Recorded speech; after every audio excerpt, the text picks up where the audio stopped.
Hey, welcome back to What If History. Tonight, we are unsheathing the katana and stepping into a world of cherry blossoms, steel, and blood. We're going beyond the romanticized image of the noble warrior you've seen in movies. We're diving headfirst into the brutal, beautiful, and incredibly complex reality of being a samurai in 16th century Japan during the most chaotic and violent period in its history, the Sengoku Jidai, the Age of Warring States. You think you know what it means to be a samurai? You think it's all about epic duels and unwavering loyalty? Forget it. The truth is 1,000 times more demanding and 1,000,000 times more dangerous. Your life is a tightrope walk over a pit of vipers, governed by a code so rigid it dictates how you breathe, how you walk, and how you die. One misstep, one misplaced word, and your honor, and likely your life, are forfeit. So, if you're enjoying these journeys into the past, do me a huge favor and hit that like button and subscribe. It really helps the channel grow.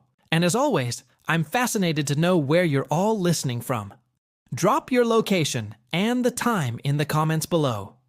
It's incredible to see our community spanning the globe. Now, find a quiet spot, dim the lights, and prepare yourself.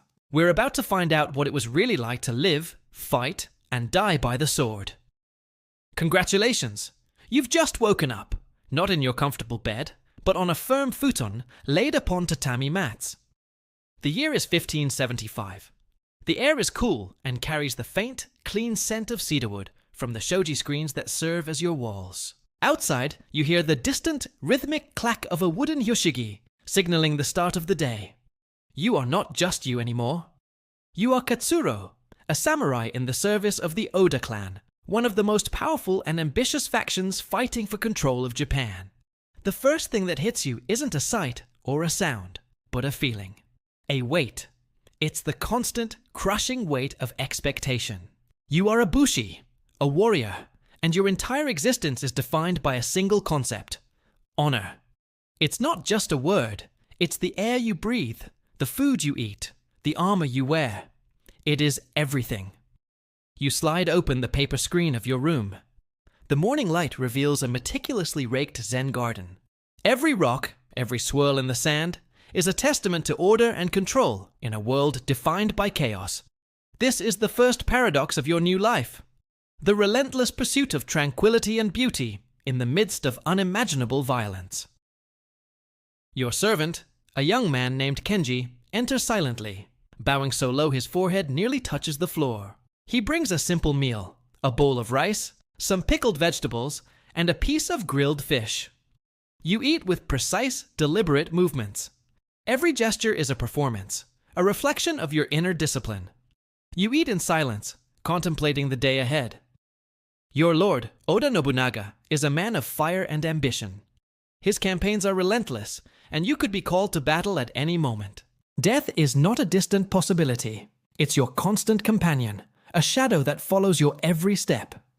Before your training begins, you meet with your wife, Hana. Her name means flower, a stark contrast to your world of steel. Their marriage was an arrangement, a political alliance between families, common among the samurai class. You did not choose her for love, but for her lineage and the stability she brought to your household. She kneels opposite you, her movements a study in grace, and pours your morning tea. "The preparations for the campaign are proceeding, my lord," she says, her voice soft but firm. She is not just a decorative presence. She is the manager of your household, responsible for its finances, supplies, and the servants. In your absence, she is the guardian of your home and your honor. Is everything in order, you ask, your gaze fixed on the steam rising from the cup? It is.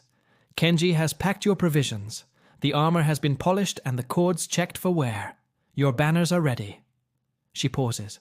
I have prayed for your success and your safe return at the family shrine. There is an unspoken understanding between you, an affection born not of passion, but of shared duty and mutual respect. She is as much a warrior in her own sphere as you are in yours. Her battlefield is the complex web of social obligations and household management, a world with its own dangers and intrigues. You give a slight nod, a gesture that conveys both gratitude and farewell. In your world, long goodbyes are an indulgence. This brings you to your first challenge: the armor and the sword. After your meal, Kenji helps you dress. Not in simple clothes, but in the complex layers of your everyday kimono and hakama. But your mind is on your other attire, your second skin, the yoroi, your armor. It's not the clunky, full-plate armor of a European knight. It's a sophisticated construction of lacquered metal plates, silk cords, leather and chainmail, designed for mobility. Putting it on is a ritual. Each piece has a name, a purpose. The sunate to protect your shins, the heidate for your thighs, the dew that covers your torso, the kote for your arms and hands. Finally, the kabuto, your helmet, often adorned with a fearsome mask, the mempo, designed to protect your face and intimidate your enemies. The entire suit can weigh up to 30 kilograms, and you must be able to fight, run, and ride a horse in it for hours on end. Then come the swords. Your soul, the daisho, the matched pair, the long, elegant katana, its curved blade a masterpiece of folded steel, so sharp it can slice through a man with a single, fluid motion. And the shorter wakizashi, your companion sword, used for close quarters combat, and if necessary, for the final act of preserving your honor. These are not mere tools. They are extensions of your very being. You spend hours every day practicing with them, every cut, every parry, every stance drilled into your muscle memory until it becomes instinct. The weight of the daisho at your hip is a constant reminder of your duty. You are sworn to protect your lord, your daimyo, with your life. Loyalty is not a choice, it is the bedrock of your existence. To betray your lord is to betray yourself, to erase your own honor. And in this world, a samurai without honor is less than nothing. He is a ghost, a ronin, a masterless samurai doomed to wander the land as a mercenary or a bandit. Your morning training is grueling. You practice archery, both on foot and on horseback, mastering the art of yabusame. You practice with the yari, the long spear, the most common weapon on the Sengoku battlefield. But always, you return to the sword. Your sensei, an old battle-scarred warrior named Matsumoto, is relentless.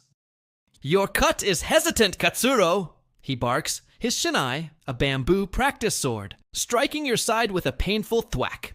The sword is not a farmer's hoe. It is a flash of lightning. It is the embodiment of your spirit. Do you have no spirit today? You bow, ignoring the stinging pain. My apologies, sensei. I will do better. Do not do better, he snaps. Be better. Your life depends on it. The life of your lord depends on it. This is the reality. A moment's hesitation, a single sloppy movement in battle, means your death. And not just your death, but the potential collapse of the entire line, a victory for the enemy, and shame upon your family for generations. The pressure is immense. Now you face your second challenge, the battlefield. A messenger arrives, his horse lathered in sweat. Your unit is being deployed. The Takeda clan, longtime rivals of the Oda, are making a move. There is no fanfare, no dramatic speech, just a quiet, grim acceptance. You perform the rituals. You put on your armor, piece by piece. You say your silent farewell to Hana. Affection is a luxury. Duty is a necessity. The march is arduous. You travel for days under a relentless sun, the dust kicked up by thousands of marching feet coating your throat. At night, you sleep in your armor on the hard ground, the cold seeping into your bones. The food is simple: balls of rice wrapped in seaweed, and the occasional salted plum to fight fatigue. The mood is tense. You march alongside samurai you have known for years, men who are your brothers in arms. You share stories and jokes in hushed tones, but beneath the camaraderie lies a grim awareness that some of you will not be making the journey back. You see the ashigaru, the peasant foot soldiers, their faces a mixture of fear and bravado. They are armed with spears and matchlock guns, the tanegashima, a new and terrifying weapon introduced by the Portuguese. You, as a samurai, look down on their lack of formal training, but you respect the power of their weapons. You have seen what a volley of lead balls can do to a cavalry charge. The tide of warfare is changing, and your lord, Nobunaga, is one of the first to truly understand and exploit this change. He has organized his gunners into disciplined ranks, trained to fire in rotating volleys, creating a continuous stream of deadly fire. The day of the battle dawns, grey and cold. The air is thick with the smell of damp earth, horses, and fear. You stand in formation, the banners of your clan, the mon, snapping in the wind. Across the field, you see the enemy, a sea of banners and spears. The Takeda clan, famous for their cavalry, a force that has seemed invincible for years. The taiko drums begin to beat, a low, guttural rhythm that vibrates in your chest. A conch shell horn sounds, a mournful cry that signals the advance. There is no room for individual heroism in the initial stages. This is about formation, discipline. You march forward, your yari held steady, part of a human wall of steel. Then the chaos erupts. The Takeda cavalry charges. The ground trembles. It's a terrifying sight, a wave of horse and man thundering towards you, a living avalanche of steel and fury. Your training takes over.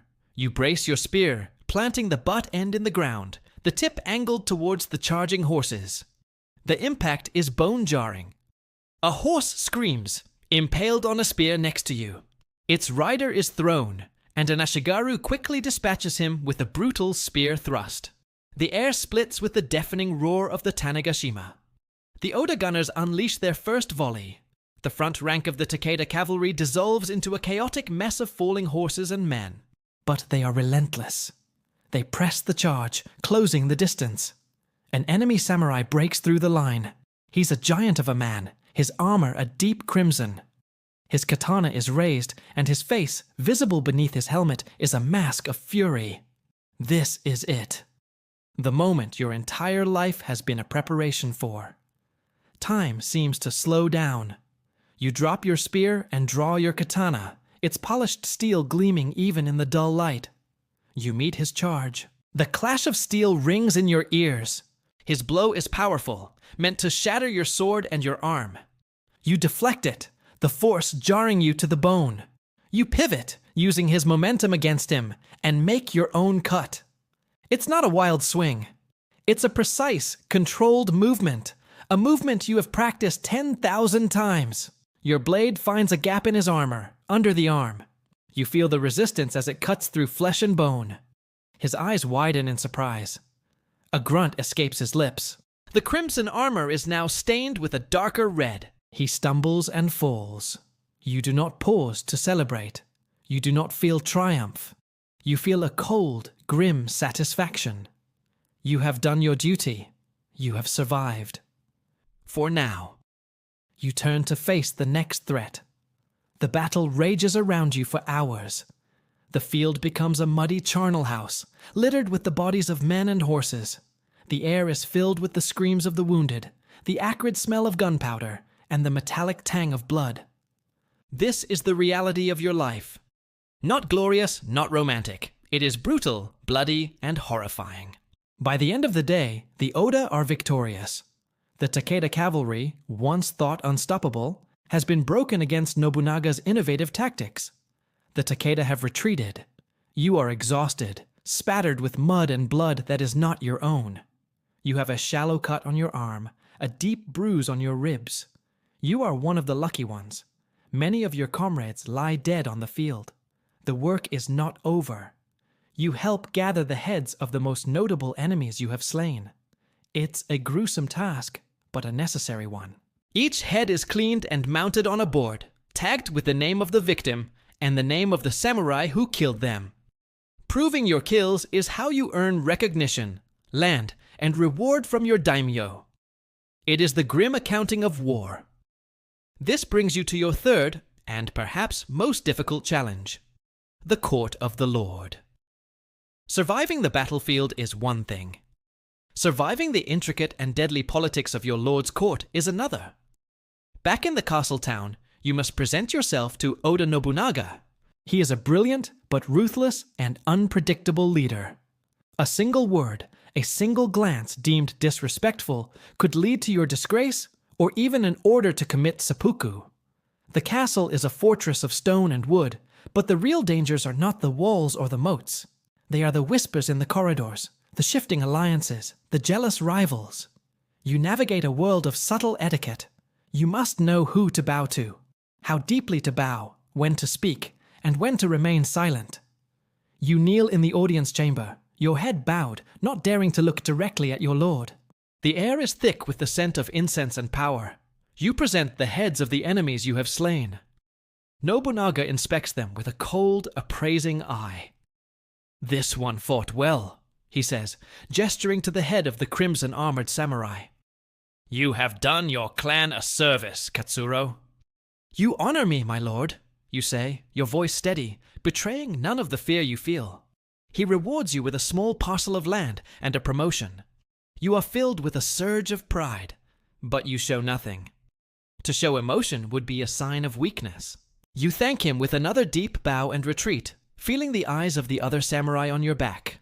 Some are looks of respect, others are filled with envy. You have just made new enemies, not on the battlefield, but here, in the heart of your own clan. Your life is not all war and politics. There is another side to the samurai, a side that the brutal reality of the Sengoku Jidai makes all the more necessary. This is your fourth challenge, the path of pen and tea.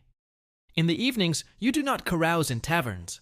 You practice the arts of peace. You practice shodo, the art of calligraphy. With a simple brush, ink, and paper, you strive to create characters that are not just legible, but beautiful, a reflection of your disciplined mind. Each stroke must be perfect, deliberate. There is no room for error, no way to correct a mistake. It is a meditation in ink. You also study poetry, composing haiku that capture a fleeting moment of beauty in a world of ugliness. Crimson on the steel, a fallen maple leaf rests, autumn's brief glory. These pursuits are not seen as unmanly. On the contrary, they are essential to being a complete samurai. The concept of bunbu ryodo, the two ways of the pen and the sword, dictates that a true warrior must be both a fierce fighter and a cultured gentleman. To be only a brute is to be incomplete. You also participate in the tea ceremony, the chanoyu. In a simple, rustic tea house, you and a few other samurai gather. Every object, from the iron kettle to the bamboo whisk to the ceramic bowl, is chosen with care. Every movement is prescribed, a slow, graceful ballet of preparation and consumption. Here, in the quiet of the tea house, the rules are different. Ranks are temporarily set aside. You are all just men seeking a moment of harmony and tranquility. You sip the bitter, green tea, and for a brief time, the weight of your armor, the memory of the battlefield, the intrigue of the court, all of it fades away. It is a moment of pure, unadulterated peace. It is what keeps you sane. But the peace is always fleeting. Your world is one of constant peril, and the final challenge is the one that defines you more than any other. The question of death. You live with the knowledge that you could die at any moment, not just in battle, but by the order of your lord. If you fail in a critical mission, if you bring shame upon your clan, or even if your lord simply needs to make a political point, you may be ordered to commit seppuku, ritual suicide. It is not a sign of despair, but the ultimate act of will, the final way to preserve your honor in the face of disgrace. The thought is terrifying, but you have been taught to accept it, to embrace it as part of the samurai code, the Bushido. The way of the warrior is death, the famous text Hagakure will one day say. You are to live your life as if you are already dead, free from the fear of dying, and thus able to act with perfect courage and clarity. One evening, your rival at court, a man named Isoroku, who was passed over for the promotion you received, publicly insults you. He implies that your victory in battle was due to luck, not skill. It is a calculated provocation. To ignore it would be to accept the insult, to lose face. To react with anger would be to show a lack of discipline. The rules of your society demand a resolution. A duel is arranged. It will take place at dawn in a secluded bamboo grove. That night, you do not sleep. You write a farewell poem.